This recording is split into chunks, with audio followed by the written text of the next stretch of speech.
Lagos buzzed with life, and at the heart of it all was Damilola Adeyemi, CEO of Adeyemi Holdings, a multi-billion naira conglomerate. To the outside world, he was a dedicated husband to Funke and a father to 2 children. But behind the glass walls of his high-rise office, he entertained a dangerous secret, an affair with his personal assistant, Teniola. It started with harmless glances, then long conversations, until one evening, after a late-night meeting, the boundaries blurred. Teniola was everything Funke used to be: young, vibrant, and ambitious. She knew how to stroke Damilola's ego, making him feel powerful and desired. He found solace in her arms, unaware that his wife had begun to sense his distance. Funke, a woman of poise and intelligence, wasn't one to ignore intuition. She watched his movements closely, noting the late nights and the sudden secrecy with his phone. A storm was brewing. Funke wasn't naive. She had spent years by Damilola's side, building their empire together. But lately, his embrace felt colder, his excuses unconvincing. At first, she dismissed her thoughts as paranoia, but when a friend casually mentioned seeing Damilola at a restaurant with a younger woman, alarm bells rang. She decided to act. Discreetly, she reached out to a highly recommended private investigator, Mr. Akinwale, known for his meticulous nature and discretion. If there was a secret, he would find it. Meanwhile, Damilola was blissfully unaware that his carefully constructed double life was about to crumble. He thought he was in control, but Funke's quiet determination would prove otherwise. Mr. Akinwale was a man of precision. With years of experience exposing infidelity and corporate fraud, he accepted Funke's case with professional intrigue. Within hours, he planted his first surveillance, tracking Damilola's whereabouts, monitoring his phone records, and paying close attention to his interactions at work. Damilola, on the other hand, continued his affair, unaware that his every move was being watched. Teniola basked in the thrill of their secret meetings, convinced that she had won the heart of one of Lagos' most powerful men. But beneath her confidence, she harbored her own fears. What if they were caught? What if Funke found out? Funke, meanwhile, struggled with the weight of her suspicions. She loved Damilola, but she refused to be made a fool. As she awaited Akinwale's first report, she braced herself for the truth, whatever it may be. A week into the investigation, Akinwale's first findings were in. Damilola's late-night escapades, the hotel rendezvous, and the lingering stares at the office.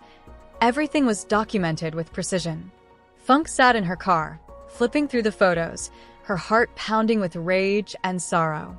That evening, she confronted Damilola casually, asking about his schedule. He lied effortlessly, as he always did, but Funke no longer needed to second-guess. She knew the truth. Now, she had to decide her next move. Meanwhile, Teniola began to notice subtle changes. Damilola seemed distracted, preoccupied. He still visited her, but there was a distance in his touch. She had always known she was playing with fire, but now, she wondered if the flames were about to consume her. Funke took the first step towards her revenge. She quietly consulted a divorce lawyer, laying out the evidence she had gathered. But she wasn't ready to strike just yet. She needed a plan that would not only expose Damilola, but also protect her children and stake in the company. Meanwhile, Akinwale intensified his investigation.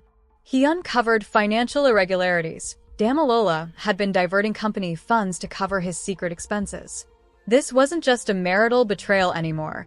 It was a corporate scandal waiting to explode. Teniola, sensing Damilola's unease, started demanding more. She wanted security, assurance that she wouldn't be discarded. But Damilola, now caught between his crumbling marriage and a mistress who refused to be silenced, began to realize that he was losing control. Damilola's paranoia grew. He started deleting messages, taking different routes home, and limiting his time with Teniola. But Funke played the perfect role, acting oblivious while strategically gathering more information. The walls were closing in, and Damilola could feel it. Then came the unexpected twist. One of his trusted board members, who had caught wind of his indiscretions, hinted at a potential blackmail scheme. If the affair and financial misdeeds leaked, it wouldn't just cost him his family, it would bring down his empire. Teniola, too, was playing her own game. She had saved every message, every transaction, and was ready to use them if she needed leverage. Damilola had underestimated her, and that mistake would cost him dearly. The tension reached a boiling point. Funke, armed with damning evidence, prepared to make her final move. She gathered her children and secured her financial assets, ensuring that when she struck, there would be no way back for Damilola. Damilola, growing more desperate, tried to reassure Teniola that he would take care of everything, but she no longer believed him. Her patience had run out, and she was ready to expose the affair herself if necessary. A Kinwale, meanwhile, compiled his final report. The evidence was airtight, and Funke now had everything she needed to dismantle Damilola's world. The storm that had been brewing was finally about to break. Funke confronted Damilola in their lavish mansion, laying out all the evidence before him. Shocked and cornered, Damilola tried to salvage what little remained of his dignity, but it was too late. Funke had already set her plan in motion. Meanwhile, Teniola received an anonymous tip about the impending disaster. Panic-stricken, she contemplated whether to disappear or take one last stand against Damilola. A Kinwale, satisfied with his work, handed over his findings to an influential journalist, ensuring that the scandal would make headlines. Damilola's downfall was no longer a possibility. It was inevitable. News of Damilola's scandal spread like wildfire. Investors pulled out, and the board of Adeyemi Holdings convened an emergency meeting. Facing mounting pressure, Damilola struggled to maintain control. Funke, now emboldened, filed for divorce, making sure to secure her fair share of the empire they had built together. Meanwhile, Teniola, feeling betrayed and abandoned, made a bold move. She leaked incriminating details to the press, ensuring that Damilola had no way out. Damilola was officially ousted from his position as CEO. His former allies distanced themselves, and legal troubles mounted. Funke, now free from his grasp, focused on rebuilding her life and protecting her children from the chaos he had caused. Teniola, having lost everything in the gamble, fled Lagos, disappearing into obscurity. Meanwhile, a Kinwale watched from a distance, knowing that justice had been served. The once mighty Damilola Adeyemi had fallen, a cautionary tale of power, betrayal, and the price of deception. Funke took the reins of Adeyemi Holdings, determined to rebuild its reputation. Her leadership style was different from Damilola's, calculated yet compassionate. She sought out ethical business deals and distanced the company from the corruption of its past. Meanwhile, Damilola found himself alone in a modest apartment, far from the luxury he once knew. His calls went unanswered, his accounts frozen. He was a man without power, forced to reflect on the choices that led him here. Months later, Teniola resurfaced in Lagos. She had been hiding, but with Damilola out of power, she sought a way back into the corporate world. However, her name was tarnished, and every door she knocked on refused to open. Desperate, she attempted to reach out to Funke, offering information about some of Damilola's past dealings in exchange for a chance at redemption. But Funke had no intention of letting her back into her world. A former competitor of Adeyemi Holdings, Chief Emeka, saw Damilola's downfall as an opportunity. He extended a hand to the disgraced businessman, offering him a chance to work behind the scenes to sabotage Funke's leadership. With nowhere else to turn, Damilola agreed. He had lost everything, but his hunger for revenge remained. Strange incidents began occurring at Adeyemi Holdings, leaked documents, misfiled contracts, and lost deals. Funke suspected sabotage, but had no proof. She confided in a Kinwale, who quietly started an investigation. Meanwhile, Damilola, now working under Chief Emeka, felt a surge of power returning. He was orchestrating chaos from the shadows, determined to make Funke pay. A Kinwale's findings pointed to an inside leak. Someone in the company was working against Funke, feeding information to an outside source.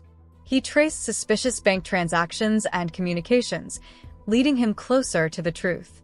As Funke fought to maintain control, her past with Damilola continued to haunt her. She knew he wouldn't disappear so easily, and she braced herself for the storm ahead. Teniola, struggling to find her footing, received an unexpected proposition from Chief Emeka: work with him and Damilola to bring down Funke. She hesitated, knowing the risk, but desperation clouded her judgment. Together, they devised a plan to discredit Funke, targeting her personal and professional reputation.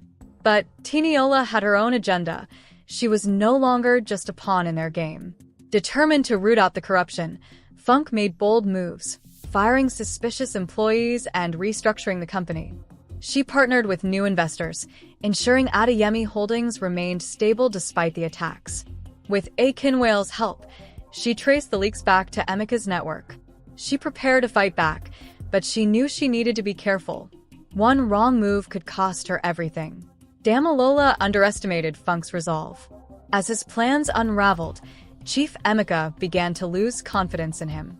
The once powerful businessman found himself discarded once again. Teniola, realizing that aligning with Damilola was a mistake, turned on him. She fed crucial information to Funke, hoping to secure her own survival. Funke, armed with evidence, exposed Chief Emeka's illegal dealings, leading to his arrest. Damilola, left with nothing, was finally confronted by Funke one last time. "You lost because you never understood loyalty," she told him before walking away, leaving him in the ruins of his past. With Emeka gone and Damilola powerless, Funke finally restored Adeyemi Holdings. She offered opportunities to those who had remained loyal and continued to build a future based on integrity. Teniola, having learned from her mistakes, left Lagos to start fresh elsewhere.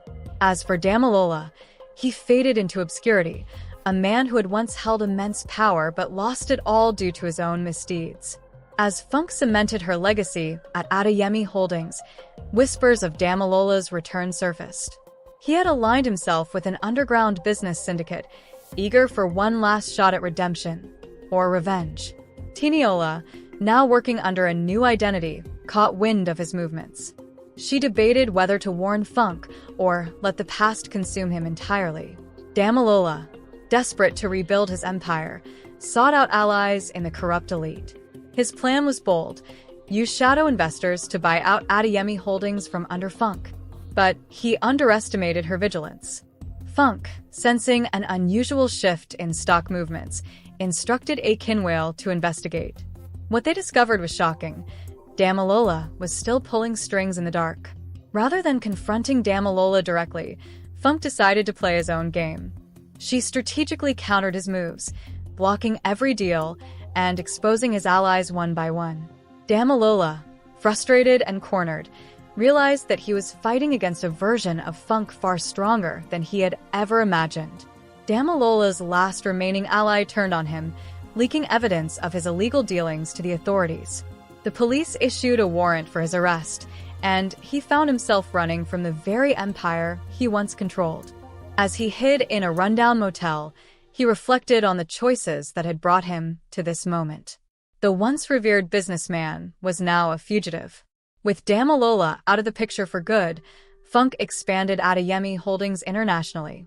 Her leadership became an inspiration, with women across Africa admiring her resilience and strength.